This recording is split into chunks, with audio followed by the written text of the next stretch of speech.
Hi everyone. Now we are going to discuss on the inverting mode of operation of a fully controlled bridge rectifier, which is also known as a line commutated inverter. The same circuit which we discussed earlier holds good here, and the only difference is that the firing angle alpha is taken greater than 90 degrees. So for our sake of discussion, let us take our alpha to be equal to 135 degrees. So the firing gate pulses has to be given at 135 degree in the 0 to pi region, and that will get repeated at the other half cycles. So first we'll be denoting that particular gate pulses along with the voltage waveform. So this is the gate pulse. This is another gate pulse which is given in the next cycle. Another one. So this angle is nothing but your angle alpha, which is nothing but your 135 degrees. That means from 0 to pi. So this yellow line is indicating each cycle period. So this is pi, this is 2 pi, this is 3 pi, and this is 4 pi. So from 0 to pi, your thyristors T1 and T2 are forward biased, and therefore it will goes into conduction once it is triggered on, which is used by gate triggering. So I am going to give my alpha is equal to 135 degrees. I am going to trigger on my thyristor. So when I am going to trigger on my thyristor at alpha equal to 135 degrees, the T1, T2 starts conducting, and therefore the entire voltage will be applying across the load V0. So your output voltage will be following your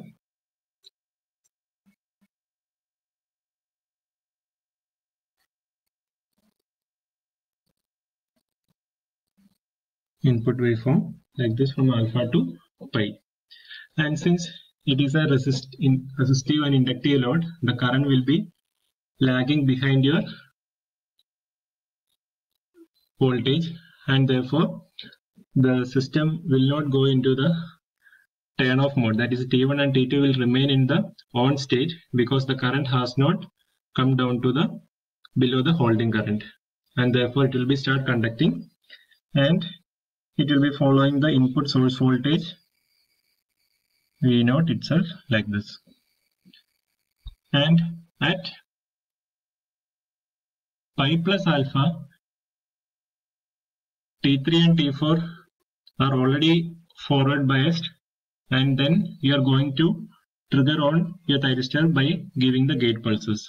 So therefore again your T3 and T4 starts conducting there. So therefore the current which was conducting through T1 and T2, now it is being transferred to T3 and T4, and therefore again the output voltage will be occurring across your RL load.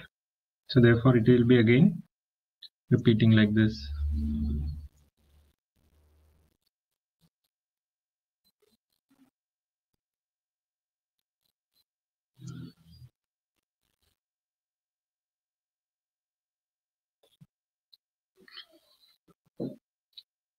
So here I have already noted down the alpha, pi, pi plus alpha, 2 pi and 2 pi plus alpha, and I will also continue drawing your voltage V0 from 0 to alpha also.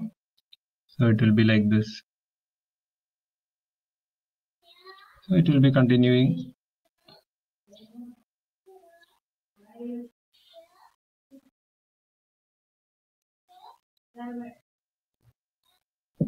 And it will be continuing. Now we have assumed that the output current is to be constant value. So I can denote that I0 is a constant value. So this is for I0. So now you can see that from 0 to alpha, V0 is negative and I0 is positive. Again from alpha to pi, V0 is positive, I0 is positive. So this area from 0 to alpha V0, the average voltage V0 is negative, and therefore we can say that the power is to be fed from the load to the source. So when alpha is greater than 90 degrees, the average output voltage becomes negative, and therefore the power will be flowing from your load to the source. So ideal conditions we have discussed, but practically if I want to move your power from the load to the source, then obviously you need a source at the load.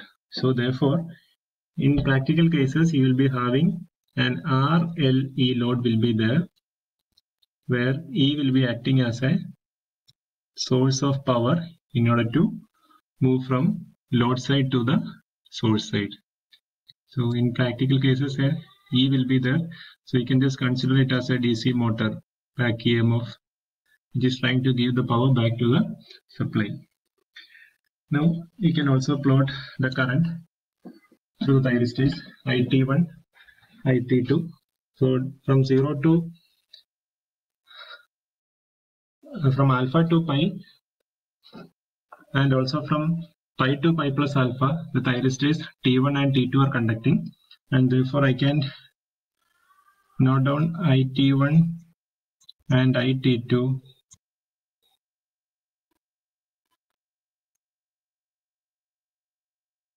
will be like this, and again from 2 pi plus alpha to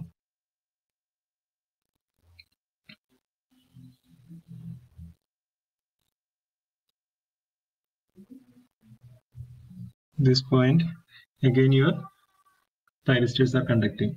That is T1 and T2 are conducting during this period. T1, T2, T1, T2. So during that particular time, you can also plot down for IT3 and IT4. For IT3 and IT4 will be conducting. We can see it from here. The thyristors are triggered on from this particular point. So T3 and T4 starts conducting from pi plus alpha to 2 pi plus alpha, that is till this particular point. So I can note down the value like this for IT3 and IT4. So a flat current profile is considered because you are considering it as a continuous current and it is much greater than your resistance. So you can just again continue it over here. It will be like this, and again it will be continuing like this. Now we will be drawing the voltage across thyristors VT1 and VT2, similarly VT3 and VT4. So we have already seen that our thyristor T1 and T2 is conducting from alpha to pi plus alpha, that is during this period. So when it is conducting means the voltage across the thyristors VT1 and VT2 will be 0. So I'll note it as VT1 and VT2. So during this period, your voltage will be 0. Similarly, during this period also, your voltage of thyristors will be 0. Why? Because it is in the conducting state. So during the rest of the time, the voltage of thyristor will be nothing but your source voltage. So this particular portion will be across VT1 and VT2 when it is in the off state, and similarly this particular portion will also be replicating across VT1 and VT2 when it is in the off state. So that particular portion again we can draw it on the portion over here. It will be like this. So we can again see from for the source voltage Vs how it is changing. It will be like this. And again from this particular point. So this is for VT1 and VT2. And the similar way you can also plot it for VT3 and VT4 by considering the conduction of your current during this particular period.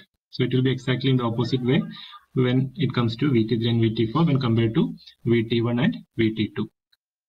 Now we will be drawing your source voltage and your source current. So we have already seen in the earlier lecture that the source current IS will be in the same direction as denoted here when T1 and T2 are conducting, and when T3 and T4 is conducting, the source voltage, the source current will be flowing in the opposite direction to the conventional direction which you have marked over here. But the load current I0 will be always in the same direction, but source current will be varying in nature.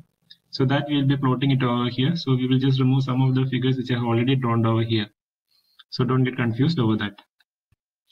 Now we are going to discuss about the source current and source voltage. So here I have already plotted the source voltage Vs over here, and now we are going to plot the source current Is. So when T1 and T2 are conducting, the source current will be in the same direction as we have mentioned over here. So like this. So therefore, and since we have assumed a flat current profile, I will be drawing the source current is nothing but IT1 and IT2. The source current will be IT1 and IT2 when T1 and T2 are conducting. So the same value I am going to plot it over here.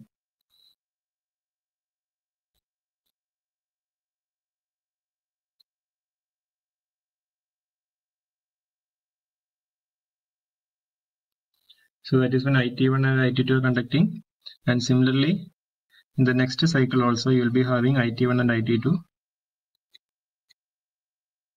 conducting. Similarly, when T3 and T4 are conducting, the current will be flowing from I0, will be flowing like this through T3 and then T4 and then back. So it is in the opposite direction. So that current is nothing but IT3 and IT4. So which is in the negative opposite direction. So I will be drawing this particular one onto the source current in the opposite manner. Like this and also like this. Now I will join these two things. So this is representing your source current Is, and this is representing your source voltage Vs. So you can also refer it over here. The source voltage Vs and the source current Is, it is having a phase lag greater than 90 degrees, which indicates that the main component of power is being delivered from the load side to the source side. So that is the case of an inverting mode of operation or a line commutator inverter. And the next case we'll be discussing on the fully controlled rectifier with a RL load but discontinuous mode of conduction. So in the next session we'll be having a discontinuous conduction. So that means your L is not that much greater when compared to your resistance R.